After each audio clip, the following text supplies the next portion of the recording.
Welcome to the 4040 Pastors Podcast. I'm your host, Arthur J. James. And if you're a bivocational pastor or church leader looking to remain fulfilled in ministry and life, then you've landed at the right spot. Let's jump in. Today we have Denise Mock, a certified life and marketing coach and the director of assimilation at Greenwood Church in North Carolina. Denise believes leadership should leave you energized, not exhausted. She's a leadership coach, speaker, ministry strategist, and recovering people pleaser who loves helping leaders carry less and lead more.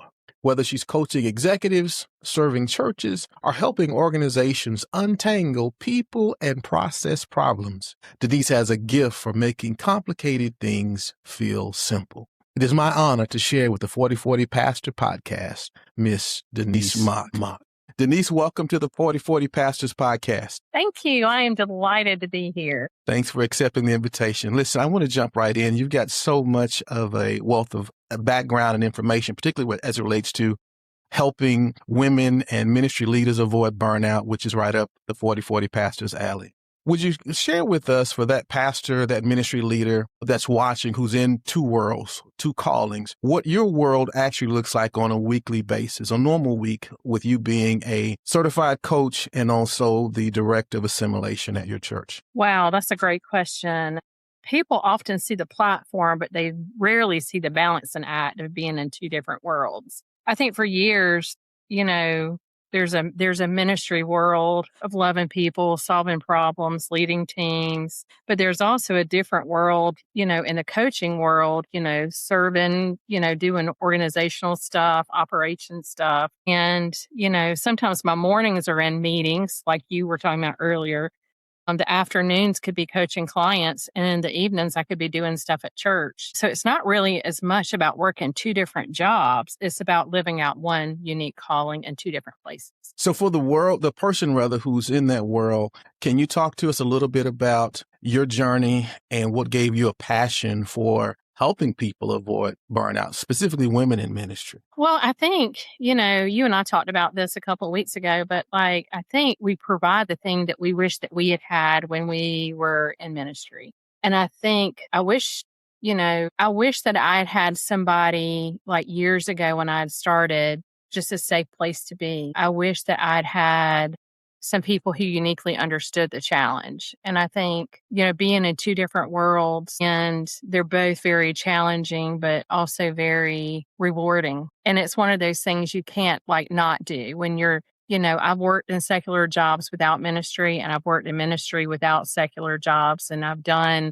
a lot of different things. But I think when there's a calling on your life, you can't help but show up and do the thing that God's called you to do, whether you're a missionary in the marketplace or whether it's, on staff, with a church. So you have more than 30 years of professional experience and ministry experience.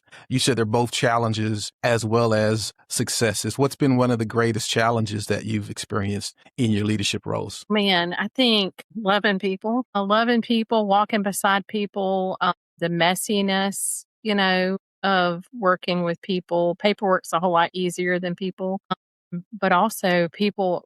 I love people. I love coming alongside of them. So it's the coin. It's it's both the reward and the privilege, and also, it can be very trying at times. On the flip side of that question, that's part of the challenge. What about your greatest success in being in ministry as a bivocational leader? I think the greatest success is walking through some really hard stuff and seeing God show up in the middle of it. So whether it's a hospital room and a trying diagnosis, but I think for me, the most fun thing is seeing the miracle of ministry happen, seeing God show up in impossible circumstances. And if you're not serving, then you're often not going to see that, knowing that the situation seemed impossible or the circumstance seemed there was no hope in it. And then out of nowhere, God shows up and does something that only He can do. And that is my favorite thing. Is there a particular story that comes to mind or a ministry moment where you've seen God show up in your bivocational space that keeps you going because of situations like that? Yeah, there are so many stories. I'm trying to think of one I can share that crossover confidentiality, probably, meeting a guy who was homeless and on the street and just watching him rebuild his life, and people come alongside of him and his family. He burned a lot of bridges thanks to addiction, and, he wasn't sure what the next step would look like. But one by one, we got to see him find a job and then save for a car and, find a home and that kind of stuff. That's always fun. We'd also had a lady in our church who just had major panic attacks. She just had a really hard time putting one foot in front of the other. But her determination to pull into the parking lot, and she would sit in her car and then she would have a panic attack and then she would leave. And then the next week she would come, she would park in the same place and she would get out of her car and then she would have a panic attack and she would get back in her car and she would leave. And the next week you would see her pull into the parking lot, park in the same place, get out of her car, shut the door, walk halfway across the parking lot, have a panic attack and leave. And so when she finally was able to walk in to the church, our whole servant team went nuts because we knew how hard it had, how hard that journey had been and what looked like nothing to someone else, those of us watching. I mean, it was just beautiful. And now she serves on our guest service team and she welcomes other people in. So that's just, like I said, and when you think about it, when you think about the scripture where Jesus was at the wedding and he was turning, water into wine, it wasn't the guests that knew what was going on. It was actually the servants who knew the miracle that had happened. And so it's fun to see. It's fun to see what only God can do and get a front row seat to that. I'd love to ask you this based on your background and experience. Why do you think there's such a vast amount of people who have anxiety today? It's one of the leading causes as it relates to people burning out and dealing with stress. When you think about in either role as a coach, a life coach, and or the director of assimilation at your church, what have you seen that you believe that's been the major reason for that? And what are you doing through your coaching and through ministry to help with? Oh, man, that's a great question. Personally, I just think it's a bait of Satan. I mean, personally, I think it's just something that God uses to bring people back to himself. But I also think anxiety is the one thing that keeps us distracted from what God is doing. And the enemy uses anxiety to keep us stuck because, we live in such a polished, performance oriented society.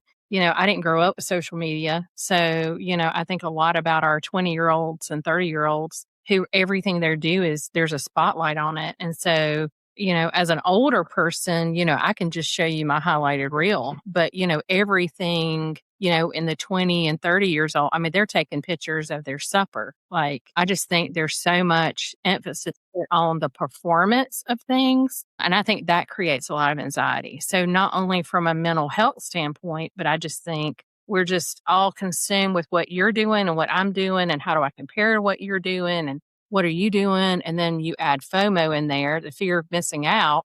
And if you're going to do a podcast, then I'm going to do a podcast. And how does my podcast compare to your podcast? And well, you have way more followers. I mean, you are author James. And so, so there's just too much comparison and too much outside of just the mental illness. It's just our world is set up for anxiety. And it's the number one thing my doctors that I work with say that people come in and struggle with. Racing thoughts, can't sleep at night, panic attacks, feeling out of control, feeling like everybody's watching them. It's just too much. That whole pressure of always being on or always feeling not enough. I love the information that you share on your website and through the resources you provide. Can you talk to us about how you personally got there? I know you provide advice and coaching, and even as it relates to being someone that's overcome abuse and things that have changed and challenged you to be a success so you can lead others to success. Where was it? And you even talk about the loneliness of leadership and specifically loneliness of leadership as a woman who's a leader. Can you share where you first felt those feelings of loneliness as a female leader? Oh my gosh, probably, definitely growing up, seeing things, experiencing things. There was a lot of loneliness. And then I think as a leader, feeling left out or not included or, people wanting access to your life full access without understanding boundaries. I think on the leadership standpoint, especially in ministry, I think it's really complicated because you carry a lot of things in ministry, like you're meeting people at hospitals and you're sharing prayer requests. And so you hold a lot of confidential stuff, but rarely does anybody come alongside and say, "Hey, how can I pray for you?" Or, "Hey, I see that you're pulling a lot of hours. Like, what can I do to help you?" Or when you do ask for help, you have a bold moment and you're like, "Hey, I'm drowning." And they're like, "Yeah, I got to go get my hair done." And it's kind of like, I think the care is not always reciprocal, and not that it has to be. But I think one of the major things I did not do well is I wasn't vulnerable as a leader. And I didn't always choose the right people to support me. And so I think, and that breeds more loneliness because if you pick the wrong confidant or you're a little too vulnerable with the wrong people, then you become the prayer request on Tuesday. And so it's hard to carry things. And I think early on, I didn't know what was mine to carry and what was, somebody else's to carry. So I carried all of it because I wanted to be the hero in the story. Oh, Denise can do it. But guess what happened? The more I said yes, the more things I had to say yes to. And then when I finally said, "Hey, I can't do this," they're like, "Oh, you're weak." We should have got, and it's just, it goes back to those labels and that comparison. And I think as a woman in ministry, there's a lot of responsibility, both invisible and visible. And so the invisible stuff is the stuff that you're doing that no one sees, like flushing toilets and preparing for Sunday and making sure we have the right kind of creamer to go in our coffee, But there's also the visible responsibilities. And those are often things that everybody wants to, not any of your listeners, but or not your congregation, but a lot of people like to criticize the things that are visible, not knowing the weight that came with those visibility responsibilities. So on the 40/40 podcast, Pastors Podcast, we talk about the two world tax. And part of what you described is just that, being able to have the invisible jobs, the margin that's missing because there's so much to do. And it's this invisible tax that, in being in both worlds, that you have these other jobs. So can you talk to us a little bit more about how you personally have been able to manage a successful coaching business, but at the same time be the director of assimilation for your church? That's a big job. And for those that may not know that title, can you tell us a little bit more about what all is accomplished in your job at the church with the ministry? And then how does that relate to your job as a coach? Well, they're very different, but they're very similar. And so on the assimilation side, I get to help connect people into the life and ministry of the church. So a lot of my responsibilities are, first impressions, guest services, making sure our safety team is, in place, making sure, our coffee team is in place. And so we probably manage about 100 plus volunteers on a Sunday, and I love every minute of it. My favorite thing is helping people who decide that they're going to call our church their home, is helping them get plugged into a community group, which is really big in our church, and then a serving family, and helping them find places to serve, because we don't really believe that we put warm bodies in cold spots. We believe that God will give us the people that we need to serve, and so it's just helping them find their place to serve. And then if they find a place to serve and they don't like it, we help move them out of it. Hey, you know what? This isn't your jam. Let's find something that's more aligned with where your giftings are. And so that's a super fun process. And it's all about really developing people. So guess what I do on the coaching side? Developing people, putting systems in place, coaching and helping people. In counseling, we're all focused on like what's wrong or problem oriented. In the coaching world, we're all focused on what do you want, and creating a system to get there. So in both capacities, I'm helping people figure out what they want and make a plan to get there. And sometimes I get to be a part of that plan, and sometimes we have to bring other people in to make that plan happen. But I think people are always worth the investment. And when you were talking about tax, there's an emotional tax to both places. There's a boundary tax, if I can piggyback off of what you're saying. There's availability tax. There's a decision tax. So I think the taxes that you talk about in your podcast and even in your newsletters, it's an emotional tax. It's a decision tax. It's a boundary tax. It's visibility tax. It's a spiritual. There's a lot of different components in that. But I think when you have a calling to do something, I think God prepares you for that tax. I think our part is just to make sure we're showing up in the right areas, doing the right thing, in the right seats on the bus, so that we're not doing something that somebody else is supposed to do, which is where, we talk about, carrying less and leading more. I think as leaders, sometimes we are trying to do everything for everybody, and that killed Jesus. So I think when we think about what we're supposed to do, we show up and we do the thing that God has called us to do. And he gives us margin for that. When we show up and I'm trying to do what you're supposed to do and what I'm supposed to do and what somebody else is supposed to do, there's no margin and there's no peace in that. So you're speaking parts of my language as a former hotel manager and a ministry leader and a pastor. I believe in having people, as you mentioned, in the right seats on the bus, good to great, but also knowing that there has to be a passion and a proficiency and not just a pulse. How have you all, in your role as director of ministry, director of assimilation, rather, at your church, what are some of the resources and tools that you utilize to ensure that people who are present are on the right bus in the right seat? Because I personally think that helps to avoid burnout, because when people are working in a place where they have a passion and a proficiency, everybody wins. So how do you all do that at your church at Greenwood? There's a lot of different ways that we've done it over the years. I've been there for about 8.5 years, but even before that, we would do assessments. We would do, finding your place in ministry. We would do a DISC assessment. We would do all kinds of things. But I think the thing that has been most helpful for us as we've assimilated people and, helping them find a place to serve is more just listening to their heart, listening and making them feel like we need them, which we do, and making them feel like they belong. Now, there are different places that people serve that have higher capacities. And so I think as we get to know people, there's a very, we invite them in lower capacity places. And, it gives our staff a chance to kind of get to know them, rub shoulders with them. And then as they join community groups and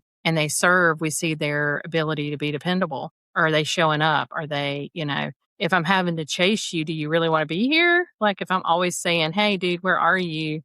So just being in community with them and then, helping our volunteers, setting the expectation and then going, hey, like, let's follow up. What's going on? But, just being shoulder to shoulder with them and, and letting them know our pastor does a really good job at casting vision. This is what we need. This is what we want. It's not really about us. Every Sunday morning we're praying, Lord, help us see and serve people well today. And for some people, that's helping them find their coffee and their seat. For other people, it's, helping them get connected to our children's ministry. For other people, it's a peppermint and a piece of chocolate.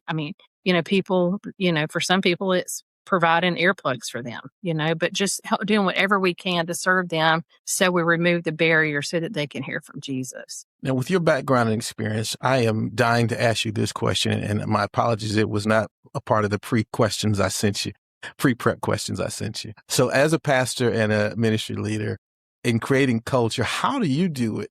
And what I mean by do it, how do you allow people to feel like they're needed without coming across as needy? It's a great question.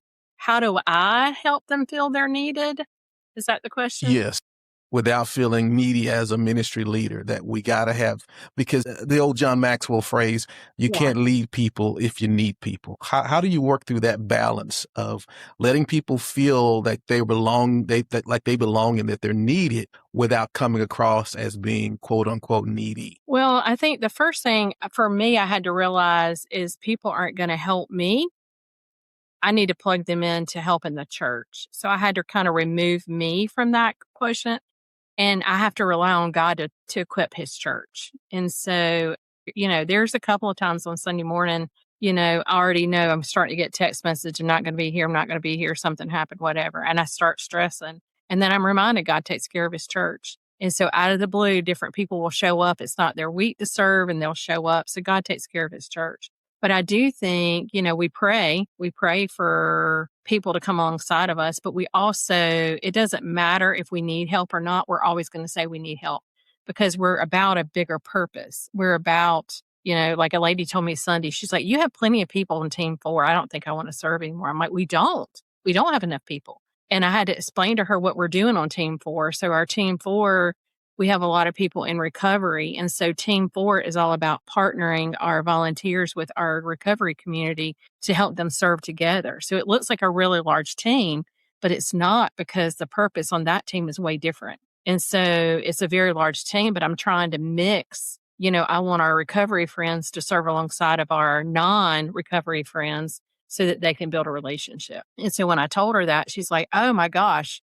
She goes, I had no idea that was the mission. I said, yeah, it's the mission. So even though it's not overt, there's a method to the madness on the back end of things. And I think as we pull people in, I've created positions in our church. My pastor thinks I'm crazy, but if somebody comes in and they're like, you know what, I'm really good at making cinnamon rolls. You know what? I am so glad you said that, because that's exactly what we need. And I'll create something for them to do. I had one lady that really felt passionate. She had worked, in our communion area in another church. And so guess what? I partnered her with our communion team, created a whole nother group of people to serve so that they can rub shoulders with other people and have that connection. And now there's a whole bunch of people in that place. So, there are places, children's ministry is always one of the areas that we always need extra people, community group leaders. I mean, there's some strategic places that we need more help, but you know what? God always provides it. But I think we, rubbing shoulders, telling people what their bigger mission is how we get people involved. And I'll be honest with you, sometimes we're inviting people not to serve. I know that sounds really weird, but sometimes people are there for the wrong reasons, or they're not committed to the level that we need commitment. And so sometimes we're inviting people to not serve. And that feels really kind of yucky sometimes, but God always provides the people that He, this, and you've spoke about this, that, the body functions when everybody's in its place, and the church is the same way. So everybody wants to be an eye, but nobody wants to be a liver. Well, the liver doesn't do what it's supposed to do. The eyes aren't going to work, And so I think that casting that vision constantly, this is what we're called to do. And this is, it may not be glamorous, changing diapers in children's ministry isn't glamorous, but for the parents who drop that baby off, they need to know they're taken care of. Cleaning toilets aren't glamorous, but you know what? You do whatever you have to do. And I can't tell you how many Sunday mornings I've got a mop in my hand, not because I want kudos, but because somebody has spilt coffee and we got to get things ready for the next service, So you just do what you need to do. But almost always, if I have a mop on my hand, somebody is coming to grab it and saying, hey, Miss Denise, what do you need me to do? I'm like, front, right, corner, coffee's all over the floor. And we got to get prepped for the next service. So, or picking up communion. I know that we have communion on the first Sunday of every month. And so between services, we're picking up communion cups and picking up, whatever, getting things reset for the next service. So when I hear you talk about creating positions, whether that's formally or informally, I saw you light up a little bit, because putting people in places that they have a passion for, and again, of course, with proficiency. But talk to us a little bit about that for that leader, male or female, who does not have the mastery of the liver ministry, we'll call it that. Because I think some of the reason why some of us in ministry leadership have stress and things lead to burnout, because we're not willing to deal with having those crucial conversations. What's something you would say to a leader who is avoiding those conversations and is causing them stress because they don't see it? I love how you painted it, the liver ministry. If I didn't have my liver, I'd be in big trouble, but it's not visible. But just because a ministry gift is not visible doesn't mean it's not valuable. But what would be, as a coach and as a ministry leader, what would be your advice to someone who's struggling with uninviting someone to do ministry? Do it fast, do it quick, do it with discernment, because I think I was over Christian education ministry at another church a few years ago, and we went through, finding your place in ministry, and it was a whole process that we did. And in that process, there was somebody that was in the wrong seat in the bus, and everybody was scared of it. And this particular person had a very strong personality, had a lot of opinions about things. And I had met with them a couple of different times. Hey, tell me what tell me about what you're doing. And there was just complaints and criticisms. And and all of that. And I said, well, it sounds like this really isn't your place. And they said to me, well, if I don't do it, who will? I said, you know what? That's not our problem. Our problem is to get you in the right place so that you can do the thing that God wants you to do. Because if you're in the right place, you're not going to be whining and complaining about everything else going on around you. And I had no idea. I mean, that came out my mouth before I even realized it.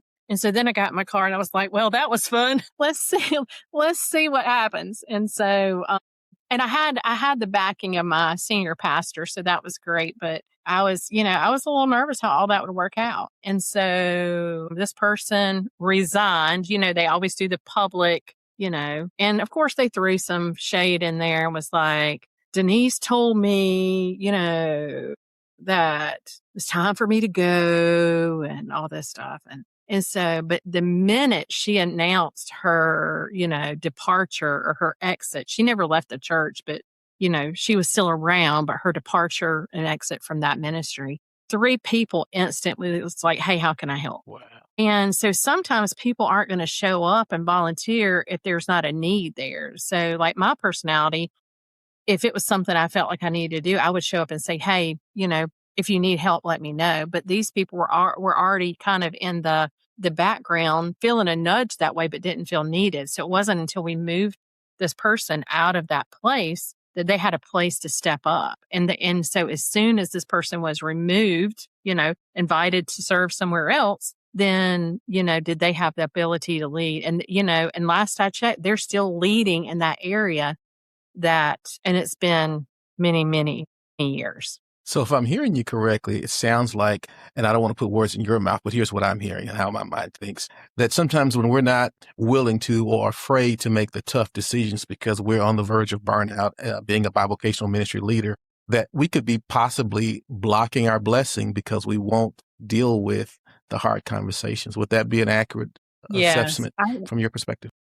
Absolutely. I think more times than not, avoiding difficult conversations are never going to work out well for me. Now, I'm not saying that's the truth for everybody, but for me, when God's called me to do something, I do it as quickly and as swiftly as I can because I don't want to get in my head about it, when it's like, this is what we need to do. So I just lean into it and go, God, you're going to have to help me do this so I don't screw it up. And whether there was another situation where I was invited into a church to help on the operations side as a consultant. And there were some wrong people in the wrong seats of the bus. And I went to the pastor and I said, you want my opinion? And he said, yeah. I said, you got some people in the wrong seats of the bus. He's like, what does that mean? And I told him what that meant. And he's like, you really think so? I said, well, let's get in a helicopter and go above this and see what we see. And it wasn't until I kind of made some observations, he's like, oh man, you're right. And so he was too emotionally invested where I could come in and see some of the stuff because I wasn't close to it, And so I said, what would happen? And so we had to have a hard conversation. So I went to their house and talked to them, about what service looked like and that kind of thing. And, they were invited out of that position and there were some strong feelings about it.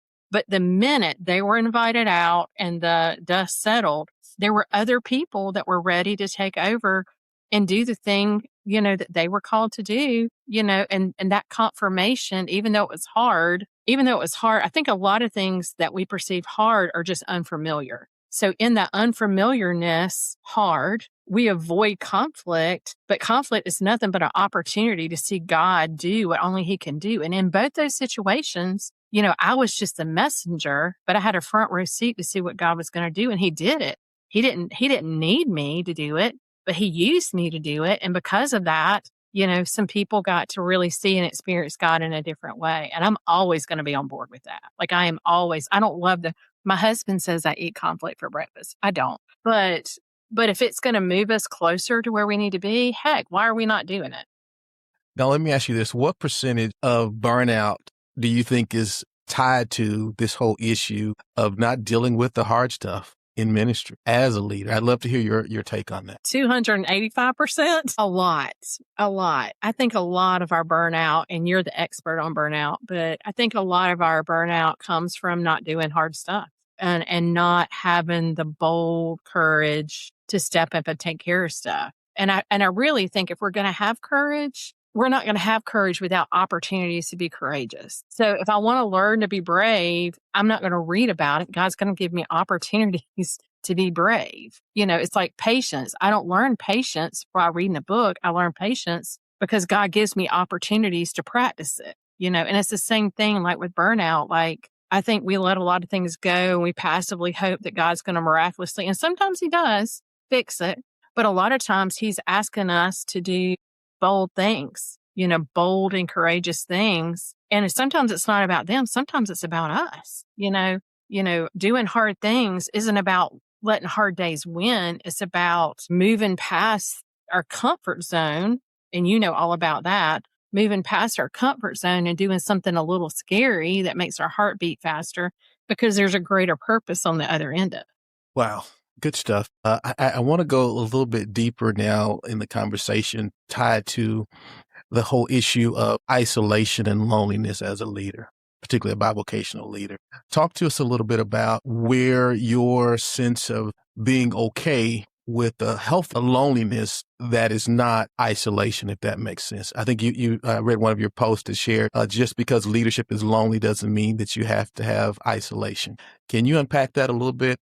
Tied to that question? Well, I think the whole reason, if I'm honest, the whole reason I became a coach is because in ministry, I found myself lonely. I found myself being without a safe place. And I felt like I was the only person who felt that way. Because when I would reach out to my colleagues who were serving at other places, everything was fun and everything was good and everything was wonderful. And I'm like, okay, I'm the only one that's jacked up. Got it. So then, you kind of pull in like a little roly-poly and you're like, well, then there must be something wrong with me. And so when I became a coach, I realized that I wasn't the only one. And I realized that there are just people that aren't sharing what they truly believe. And so when I actually became a coach 17 years ago, that's what I wanted to do. I wanted to be the safe place for people to process feelings and to handle overwhelm or to talk through situations and circumstances. But, you can show up and tell people they can trust you, but they don't always know they can trust you. But I think when we think about loneliness, especially in living in two worlds, like you talk about, and I think that's the major emotional tax is that, who can we be vulnerable with? Who, like I said earlier, who can we share our feelings and thoughts with that doesn't become a prayer request of gossip?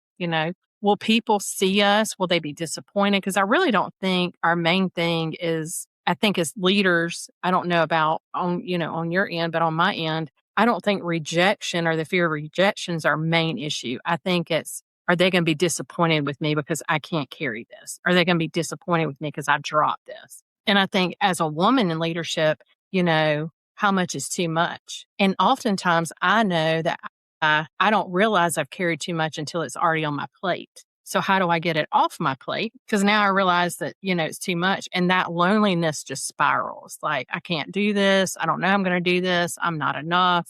And then not having that support system. So, once I started doing coaching and ministry, I started building better support systems because then I wasn't all in my head. I knew that this is what I needed to do to avoid burnout. This is what I needed to do. And this may not be everybody's, formula, but for me, I needed some strategic people in my life who I could go to whenever I was feeling a certain kind of way. So that is a good, again, great insight to share. And as we talk about the loneliness, as we talk about being in two worlds and the tax that comes with that, I want to ask you as well, when it comes to coming to the place where you're able to be bold and make those decisions, what would you say to the person who says, well, Denise, I'm not like you or Arthur. I don't, deal with conflict well, or because I've been in this situation so long, I don't have the confidence. I know you speak to women in particular about identity, and I love your resources on lead her shift, great resources. But can you share with us what would be as a coach, your advice to someone who says, I don't have an outgoing personality and I don't want to offend people in the church? Yeah. So I think, in regards to leadership and, for me, I don't think it has anything to do with personality. I think it has a lot to do with calling because, if God's going to equip the people he calls, then he's going to give us what we need. I think we just have to be really intentional about what we need. So if I'm talking to a church secretary in Alabama, he's going to give her something different than, the elder in North Carolina. We're uniquely positioned where God has placed us and our needs are different. So, it's not an introvert extrovert thing. It's what do you need to be the best version of yourself? And, in the coaching realm, sometimes it takes, because I primarily coach women, it sometimes takes 6 weeks for women to even decide what they want. So when I say, hey, what is it that you want? Because we're solution focused, we're not problem oriented. And so, I'm like, hey, what do you want? It takes sometimes women because nobody's told them what they wanted. And so when you get really clear about what you want, then you can get even clearer about what you need. But I don't think it's a personality thing. I think it's this is where God has placed you. What is it that you want? And once we figure out what we want, then we can put together what we need. And sometimes what we need is not more things. We need peace. We need 10 minutes on our deck in total silence to recover. Sometimes we need a nap on a Wednesday afternoon before we do church on Wednesday night. And Amen. what each of us needs is totally different. And how we recharge is totally different. So if I'm looking at my husband, this sounds bad, Arthur, but if I'm looking at my husband and he's breathing and it's getting on my nerves, it's not his problem, it's mine, And so I know when my husband is chewing too loudly and he's breathing and I'm like, could you please stop? It's not a him issue, it's a me issue. Girlfriend needs a nap, And so knowing what we need and being able to take care of ourselves is as much a part of burnout and avoiding it as anything else we can do. And so, we got to know what we want, but we also got to know what we need. And God provides what we need, but we've got to be self-aware to know, okay, when my husband is making noises and he's breathing and it's getting on my every last nerve, he's not a bad husband. I'm not a bad wife. I've reached a level of capacity that I'm done. And me pushing through that moment isn't helpful. Me deciding to add 14 more things to do it's not going to turn out well. Go take the nap. That's good. That's good. That's practical. That's good. I want to ask you this question because a big part of our focus today was on leadership and leadership that can be lonely. And one of the situations that help that not be the case, or not situations, but one of the changes that help with that is getting help. And so as a coach, I want to ask you, many people will say that everybody needs a coach, a confidant, and a mentor. Do you believe those three positions or people are needed, and can they be one and the same? And if not, what would be your recommendation surrounding those, the coach, the mentor, and the confidant? Yes, I think everybody needs somebody that they can trust. But I also think if we're putting all those people into one person, I think that's too heavy for them to carry. So like if you and I, went to a doctor and let's say I've got a friend who's a doctor and, oh yeah, I need you to work on my heart. Oh yeah, I have this cataract issue in my eye. And oh yeah, can you look at my foot? I've got plantar fasciitis. And oh yeah, can you help deliver my baby? That would be ridiculous to expect one doctor to do all, even though they're an MD, it would be ridiculous. And none of us would want our doctor who is working on our heart to also fix our eyes, to also handle our plantar fasciitis and also deliver babies. We would not be okay with that. And I think it's the same way, just like we wouldn't want our doctor to do that, it's the same way because not everybody's gifted. Now, if you find that person, I personally think it's a unicorn, but if you find that person, I would love to meet them. But for me, I think it's too much weight. But I do feel like pastors and people in leadership need somebody who's going to celebrate them, a cheerleader. I think people need a confidant, somebody they can talk to, somebody has great discernment. I think pastors and people in leadership, they need somebody that's going to tell them the truth regardless, hard things. And I think they need somebody who's been where they are. So if you're a pastor and you're leading a 250 member church, you need to be hanging out with a pastor who's leading a 500 member church. If you're leading a 500 member church, then you need to be hanging out with other people who are leading 500 member churches. But I'd be gaining experience or a mentor from somebody who has either been doing it longer or who has a little bit more experience. And so I'm constantly looking for people who have more experience than I have. I'm constantly looking. If I'm the third grader, I'm looking for the fifth grader. But a couple of years ago when my father passed away, I realized that I did not have a good support system. And since that time, I've tried really, really hard to be more vulnerable and ask for help more, because I think up until that point, I didn't really ask for help a lot because I really didn't feel like I needed it until, I was in a situation where I didn't have a choice. And when I did reach out for help, there was nobody there or very few people there. And so since then, I've tried to build better friendships, not just what can I do for you, but intentionally ask people, hey, can you pick this up for me? Hey, can we grab coffee? But I think for me, and I think for other people in leadership, you need somebody that's going to be your cheerleader, and you know when to call them. When, the sky's falling and everything's blowing up, you need that cheerleader person. You do not need the person who's going to tell you the truth.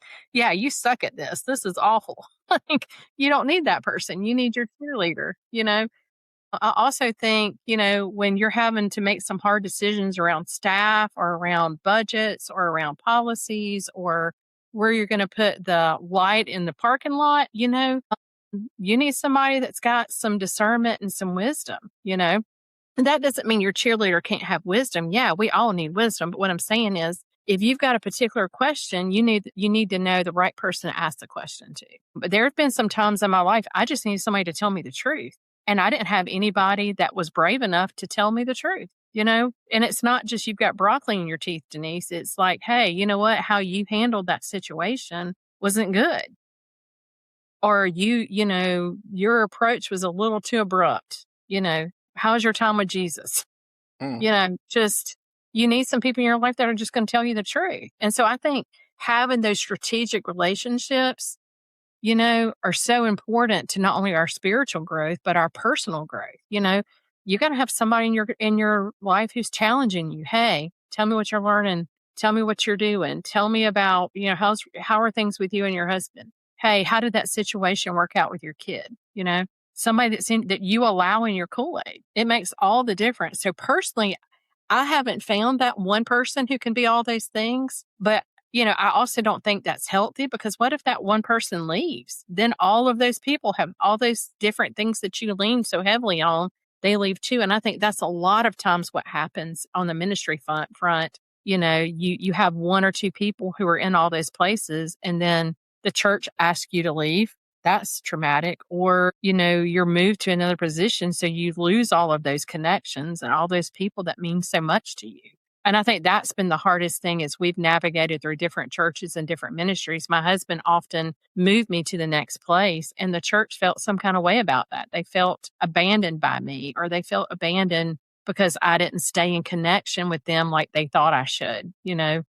And those relationships suffered because of that. And it also suffered for me because I still adore them, but because I'm not close to them, mileage wise, they kind of, they moved on and they didn't keep me. And so there's another element of loneliness. You build relationships, but when you can no longer do things with people, they kind of cut you off. Now, I agree with you that all of those roles are important, but what I found is that the one that seems like it's most difficult to find is the one who's the confidant.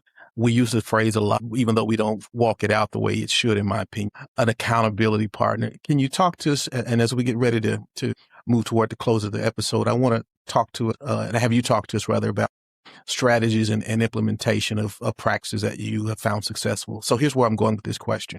When it comes to finding not so much just the cheerleader or the coach, but when it comes to that confidant, because so many of us are burning out because we are isolated and because we don't have anyone that we can talk to. What would be your advice related to how to select someone that you can trust to tell those things that you can't tell everybody in the church or very few in the church? And you don't want to, for those of us who are married, you can't, just continue to share everything with your wife or your husband. At some point, there needs to be a confidant outside, some may say externally. What would be your advice to how do you find someone you can trust so that you could talk? That's a great question. I think a lot of us, trust isn't built in one conversation. It's built over time. And I think, you just begin looking around and you ask God, who you can trust. If God is leading you in one particular question, and you're like, hey, you know what? They're showing up. They seem to have, they seem to be invested. I don't drink coffee, but I invite them to coffee. I'm like, hey, With some Would you tea. be open to, a sweet tea? Yeah. Are you open, would you be open to a conversation? And sometimes they think because, especially if we're in positions of authority, they think they're in trouble. So I'm like, no, this is not about the church. This is about me. And they'll be like, what's going on? Are you okay? I'm like, yeah, I'm fine. I've got a lot of really heavy things I'm carrying. And I was just curious to see if you would be open to a conversation. And usually they light up and they feel honored and they feel, really? Like me? And I'm like, yeah, I see God in your life and I'm just curious if, and that happens, time, little bit of time at a, it happens over time. It's not, this is all my stuff. Can you help me carry it? You'll scare people away. But I think you just look and you see, are they trustworthy? Or do they participate in gossip? Are they walking out? Do you have respect for them? Are they, and sometimes that person could be in your church, but sometimes, I mean, I recommend you find somebody outside of your church, Same. somebody who, is not somebody that you have to see every week or somebody that's not expecting you to show up and be on for them.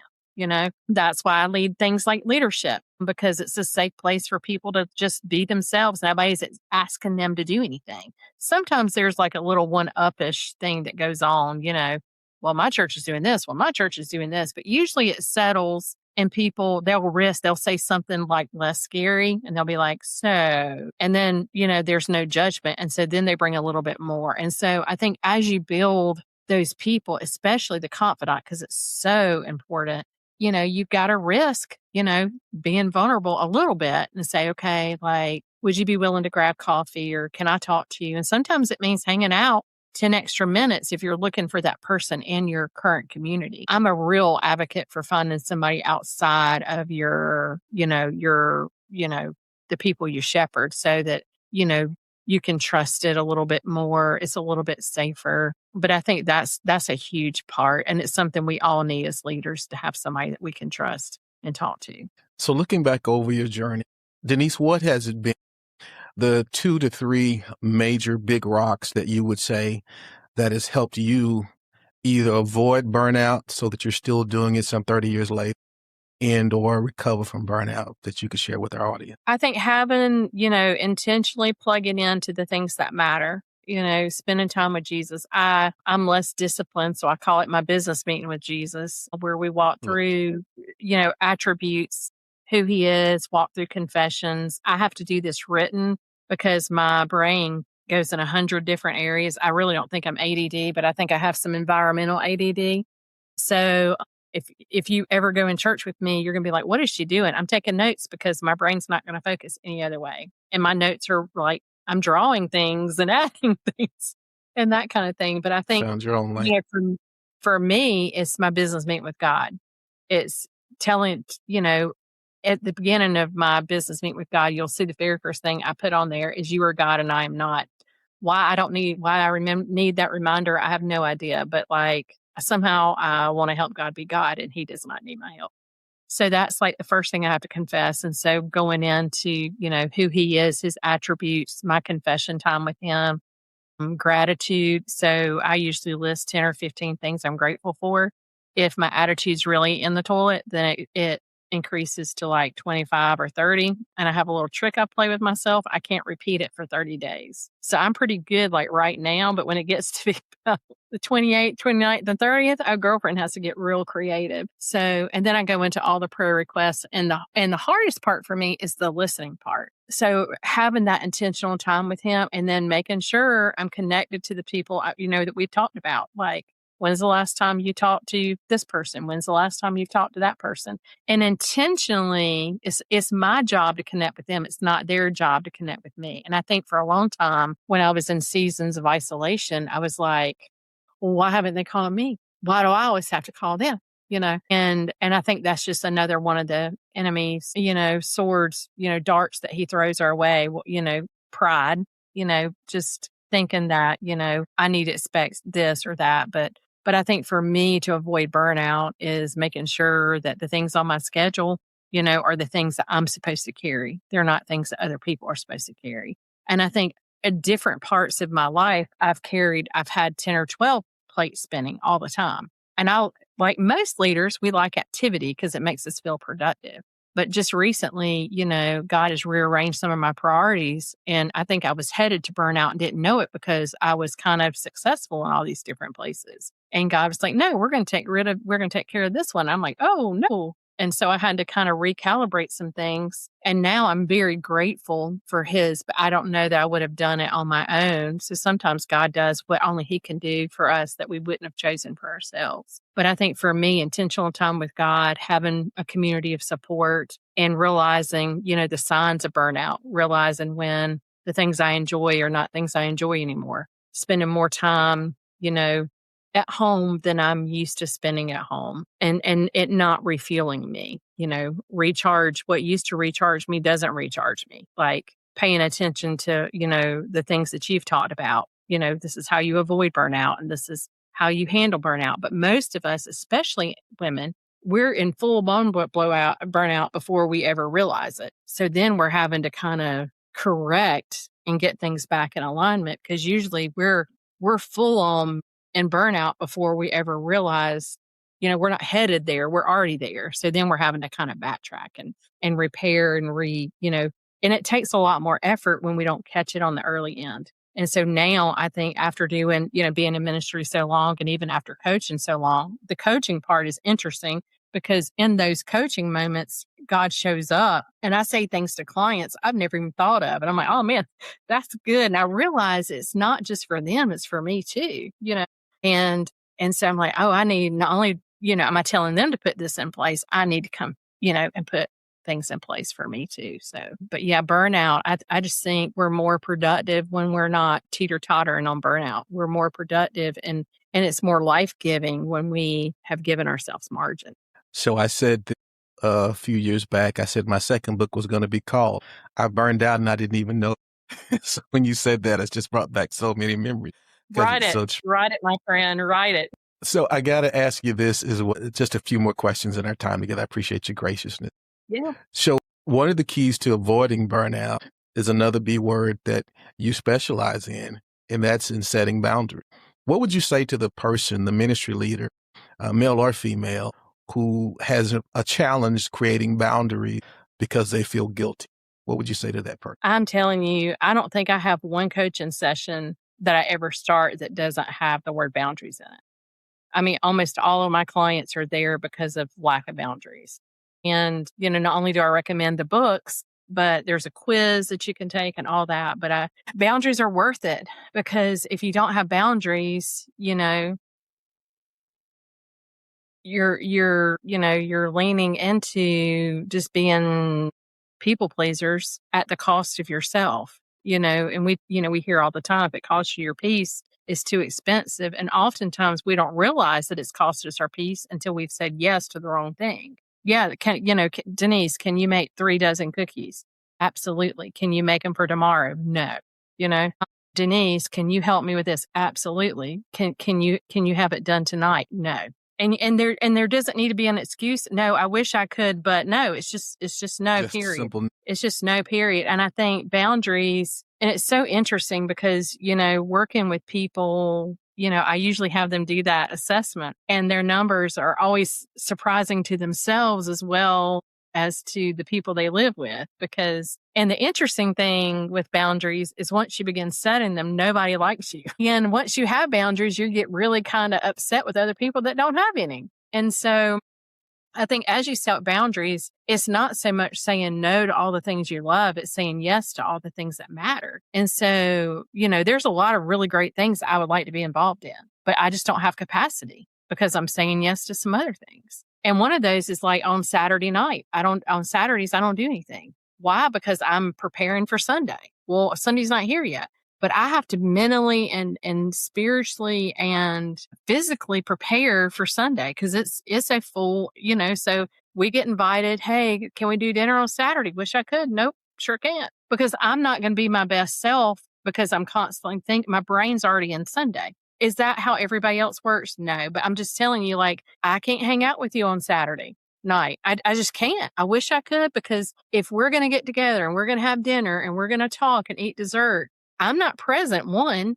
And two, I don't want to, because if I'm getting in late, then my Sunday morning self is really going to be upset with my Saturday night self. And so I can do anything you want any other night of the week. But when Saturday comes, I'm just telling you, you don't want to hang out. And, it took a long time for my family to understand that. But I'm like, yeah, I want to wake up when I wake up on Saturday morning and I want to do things as a family. But the closer it gets to Saturday night, you better not, I am not available. And it's not because I'm doing a bunch of stuff. I'm just mentally preparing. What do I need to do for Sunday? Have I picked up the creamers?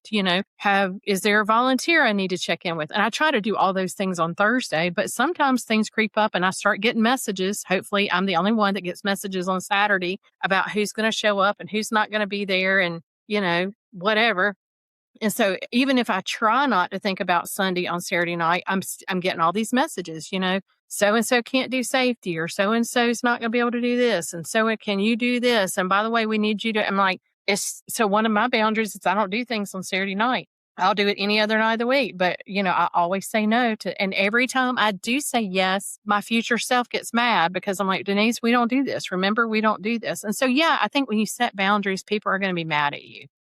Or they're going to be disappointed with you. And that's what we don't want people to be disappointed with us. But me saying yes to something that doesn't go, that my future self's going to be upset with, it's just not worth it. And it's not life-giving. It's the same like boundaries with parents. My mom is older now. My dad's deceased. There's boundaries there. Boundaries with adult children. My children are all, reaching college age adults. And sometimes I want to save them from things. Sometimes I know they're struggling. And you know what? I have to let them struggle because there's a lesson in that. I mean, sometimes I do feel guilty.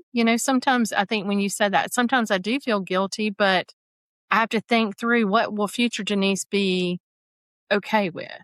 And you know what? A little bit of uncomfortable today is way better than a massive problem tomorrow because I said yes to too many things that were not mine to carry. Did I answer your question?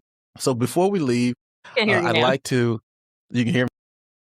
Before we leave, I want to ask you just a couple of quick lightning round questions. Okay. One book that every church leader, ministry leader should read, in your opinion. What's the one? Boundaries. The Bible and Boundaries. Bible and Boundaries. Got it. What would be, I like to use, these air on Wednesdays, second Wednesdays of the month. I like to use the Hump Day Help. So what would be your Hump Day Help for a bivocational pastor or ministry leader? What's your, if you had a silver bullet, there's not one, but what would be your parting Hump Day Help words to a bivocational pastor and church leader, male or female?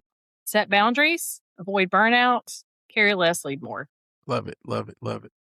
And what would be anything that you want our audience to know about how they can get in touch with you to get more resources from Denise Mock? All things Denise Mock, where can we find your work and your ministry, and how can we keep in touch? Yeah, it depends on what your favorite platform is. Obviously, my website, denisemock.com. There's resources there. You can email me there, contact me there. Social media, Instagram, Facebook, Substack. There's a lot of resources on Substack. So if you're like, oh, what does she talk about? Reach out to me and I'll send them to you. The main, just reach out to me and let me know what's going on and how I can pray for you. And if I have a resource that'll help, I'll send it over to you. Great. Thank you so much for your time. I'm going to have you back because we didn't get to nearly half the questions we had planned for you, but I believe this will be a blessing to our audience who listens and watches this. So thank you so much again for being with us. Thanks for having me. Blessings upon you. I'm honored to be here. Thanks for having me. All right. Well, thank you so much again. And for those of you that enjoyed this episode, we look forward to the next one coming up. So subscribe to the podcast, like and follow the 4040 Pastors Podcast. If today's conversation resonated with you and you've been carrying this thing along, hear me when I tell you, you're not divided. You're deployed, and you were never meant to do this by yourself. I'm actually building a space for bivocational pastors and church leaders who get exactly what these two worlds cost. If that's you, get on the wait list. There's a link in the show notes so that you're first to know when the doors open for that private space. A huge thanks today to Denise Mock. Go to denisemock.com if you want to work with her and find everything out about Denise Mock at denisemock.com. Until next time, keep your pilot lit.